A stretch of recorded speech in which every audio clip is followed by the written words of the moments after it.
আমরা কিতাব পড়ছি, আমার কাছে আরবি কিতাব আছে, কিমাতুজ জামান ইনদাল উলামা। এই কিতাবের মধ্যে আছে মানে উলামায়ে কেরামের নিকট সময়ের মূল্য। তো এই কিতাবে আমরা পড়ছি, এক বুজুর্গকে এক সাধারণ মানুষ আইসা বলছে, হযরত আপনার সাথে আমি একটু কথা বলবো। তিনি বললেন, কোনো প্রয়োজনীয় মাসআলা?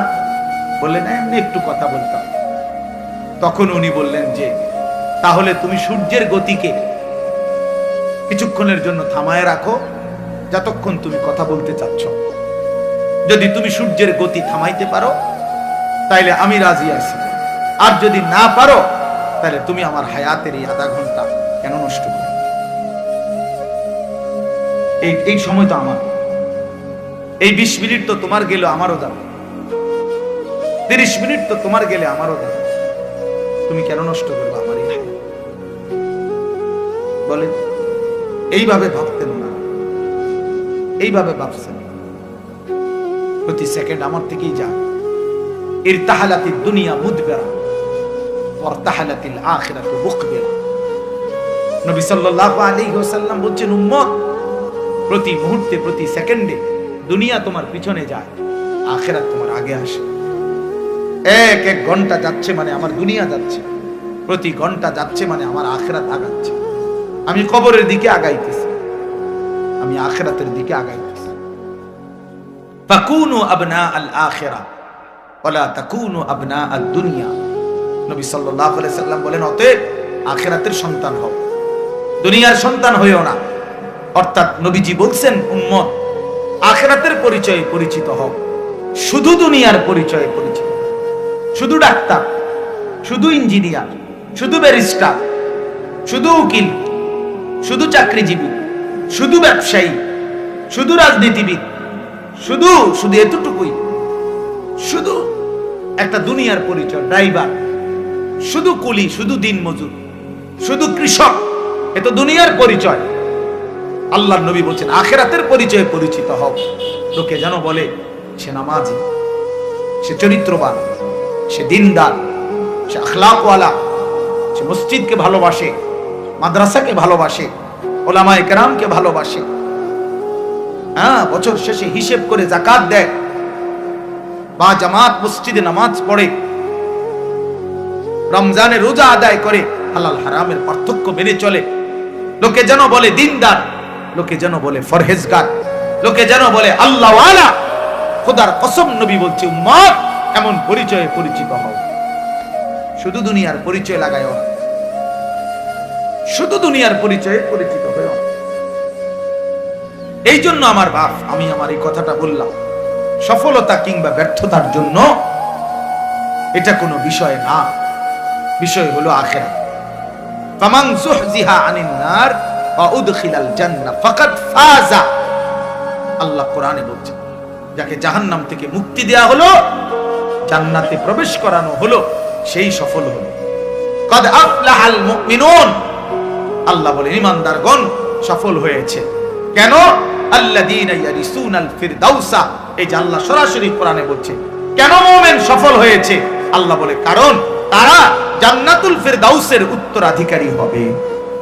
অতএব যে মুমিন জান্নাতের অধিকারী হবে সেই সফল হবে, সেই সফল হবে। ওয়াকালুল হামদুলিল্লাহিল্লাযী আযহাবা আন্নাল হাযান ইন্না রাব্বানা লাগফুরুন শাকুর। আল্লাহ বলে জান্নাতি বান্দা জান্নাতে ঢুকে বলবে, আল্লাহ আপনার প্রশংসা করছি, আজকে আমার জীবনের যত দুশ্চিন্তা চিরতরে শেষ হলো, আজ আমি জান্নাতে ঢুকলাম। এই মুমিন থামবে সেদিন, জান্নাতে ঢুকবে যেদিন। মুমিন তৃপ্ত হবে সেদিন, জান্নাতে যাবে যেদিন। মুমিনের জিন্দেগীর সমাপ্তি হবে, সমস্ত চিন্তা ফিকির পেরেশানি, সমস্ত অস্থিরতা, সমস্ত মেহনত, সমস্ত টেনশনের সমাপ্তি হবে সেদিন, খোদার জান্নাতে ঢুকবে যেদিন। এজন্য বাপ বুঝতে শেখেন, আমিও আপনিও দুনিয়া বাদ দিতে বলি না। কোরআনুল কারীমের মধ্যে আল্লাহ তাআলা বলছেন, ওয়ালা তানসা নাসীবাকা মিনাদ দুনিয়া। বান্দা, তোমার দুনিয়ার প্রয়োজন ভুলে যেও না। আমি তোমারে দুনিয়া ছাড়তে বলি না। দুনিয়া ছেড়ে দিলে তুমি আমল করবা কেন? হায়াত না পাইলে বন্দেগী করবা কেন? দুনিয়া বাদ দিতে বলেন, আখিরাতকে 24 ঘন্টা সঙ্গী বানাইতে বলছে, সঙ্গী বানাইতে বলছে। কোরআনে আল্লাহ দোয়া শিখাইছে, মুমিনের দোয়া। আপনারা সবাই পারেন এই দোয়াটা, সবাই এই দোয়া এটা পারে। রব্বানা আতিনা ফিদ দুনিয়া হাসানা ওয়া ফিল আখিরাতি হাসানা ওয়া কিনা আযাবান নার। আয় আল্লাহ, আমি পুরা দুনিয়া চাই না, আল্লাহ আমি পুরা দুনিয়ার যা ইচ্ছা তাই চাই না। দুনিয়ার মধ্যে যা হালাল, যা পবিত্র, যা উত্তম, যা বৈধ, যা আপনার অনুমোদিত, আমাকে সেই হাসানা উত্তম যা তা দুনিয়ায় দেন, আখিরাতে যা উত্তম আপনি তা দেন, জাহান্নামের আযাব থেকে মুক্তি দিন। তাহলে দুনিয়া চাইতে নিষেধ করছে, উত্তমটা চাইবেন। আল্লাহ দুনিয়া দেন, তবে হালাল হারাম মিলাইয়া, হালাল জায়েজ না জায়েজ মিলাইয়া, সুদের টাকা, চুরির টাকা, কিস্তির টাকা, ঘুষের টাকা, ওজনে কম দেওয়া টাকা, বাটপারির টাকা, 3 নম্বরই টাকা, 6 নম্বরই টাকা, এমন টাকা দিয়েন না, মা লাগবে না। এমন দুনিয়া ছেড়ে দিলাম, দুনিয়া ছেড়ে দিলাম। জন্য বাপ, এটা ইনসাফের সাথে ভাবা উচিত। আপনাদেরকে বলি, একজনকেই বললাম, ফিকির কইরেন, ফিকির কইরেন। অনেক কিশোর যুবক ছেলে বুঝতেই চায় না, ওই মনে করে রং তামাশার এই জিন্দেগি এটাই শেষ, এটাই শেষ। সারা রাত নারী, ছবি, উলঙ্গ দৃশ্য, সারাদিন নিজের মতো করে আড্ডা দেয়। তার মনে যা চায়, চুল এমন রাখছো, আমার মন চাইছে, পরনের পোশাক এমন কেন, আমার মন চাইছে। ইউর উইশ ইউর লাইফ, তোমার চয়েস, তোমার লাইফ, তোমার পছন্দ, তোমার জীবন। বাহ, বেঈমানদের কথা। ইউর লাইফ ইউর চয়েস, তোমার জীবন তোমার চয়েস, তোমার যেটা ভাল লাগে এটা। অন্য এখানে কি, অন্য এখানে কি? তোমার হিন্দু মেয়ে পছন্দ হয়েছে, ঠিক আছে। তোমার ইহুদি পছন্দ হয়েছে, হ্যাঁ ঠিক আছে। এখানে অন্য কি? তোমার যেটা ভাল লাগে এটা, তোমার যেটা মন চায় এটা, তোমার পছন্দই তোমার জীবন। খোদার কসম, কোরআন শরীফের আয়াত আছে বাপ, সূরা আরাফের মধ্যে আল্লাহ তাআলা বলছে, এই মনের ইচ্ছা মতো যে চলে, ওয়াত্তাবা হাওয়াহু, যে তার নফসের মনের চাহিদার অনুসরণ করে, আল্লাহর বিধান, রাসূলের বিধান, কোরআনের বিধান, ইসলামের বিধান, ধর্মের বিধান কিছুই যে মানে না, কোনো ধার ধারে না, পরোয়া করে না, পাত্তা দেয় না, আল্লাহর কসম, আল্লাহ কোরআনে বলছেন, ফামাসালুহু কামাসালিল কালব, ওই ব্যক্তির উদাহরণ, ওই ব্যক্তির জিন্দেগি কুকুরের মতো, কুত্তার মতো, কুত্তার মতো, কুত্তার মতো, কুত্তার মতো। ওই জিন্দেগি কুত্তার জিন্দেগি, ওই জিন্দেগি কুত্তার জিন্দেগি। আমি বললাম কোরআনের আয়াত এটা। যে জীবন, যে জীবন মালিকের গোলামি নাই, যে জীবন সৃষ্টিকর্তাকে মনে করায় না, যে জিন্দেগি বানানেওয়ালাকে মনে করায় না, 24 ঘন্টা নাফরমান চলে গেছে, একটা সেজদা দিতে পারলি না, তুই কোন মানুষের বাচ্চা? তুই বেটা, তুই কোন মার ঘরে জন্ম নিছ বেটা? তুই কোন মানুষের বাচ্চা বেটা? তুই কোন মুসলমানের বাচ্চা? তুই কে বললো তোরে মুসলমান বেটা?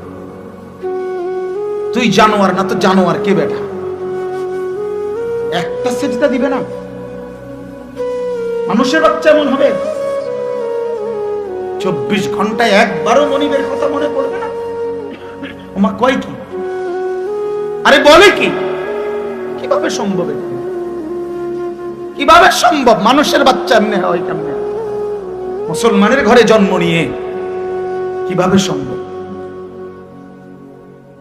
বলে হ্যাঁ, সাফ কথার জবাব দেন। রাগ করবেন কার লগে? কোরআন শরীফ এটা তো, কোরআনের আয়াত বলছি।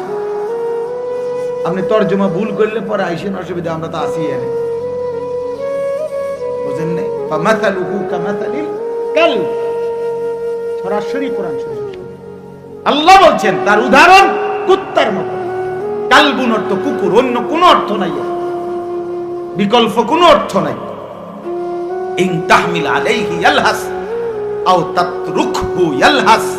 আহা, আল্লাহ বলছে কুত্তার স্বভাব, সে দৌড়ানি দিল জিহ্বা লম্বা করে হাঁফায়, এমন হাঁফায়। আবার ছেড়ে দিলেও, মানে খাড় করা থাকলেও, দাঁড়ানো থাকলেও জিহ্বা লম্বা করে হাঁফায়। দেখি এটা কুকুরের স্বভাব। দাঁড়াইয়াও জিহ্বা লম্বা করে জোরে জোরে নিঃশ্বাস ফেলে এমন করে, আবার দৌড়তে দৌড়তে এরম করে। অর্থ কি? অর্থ হলো তাফসিরে লিখছে, সে পাইলো অতৃপ্ত, না পাইলো অতৃপ্ত। এই জন্য নাফরমান হারামখোর, পাইলো অতৃপ্ত, না পাইলো অতৃপ্ত। বেচা কিনা চলতেছে, মাল বেচে, নতুন মাল ট্রাকের থেকে নামায়, আপনি জিঙ্গাবেন কি অবস্থা বেচা কিনা? কি নাই, আগের ব্যবসা নাই। ঢাকায় মাল বেচতেছ, মাল এটি শেষ হয়ে গেছে, নতুন মাল নামাইতে আছে ট্রাকের থেকে। কিরে, কোন ব্যবসা নাই? বুঝেন নাই আমার কথা?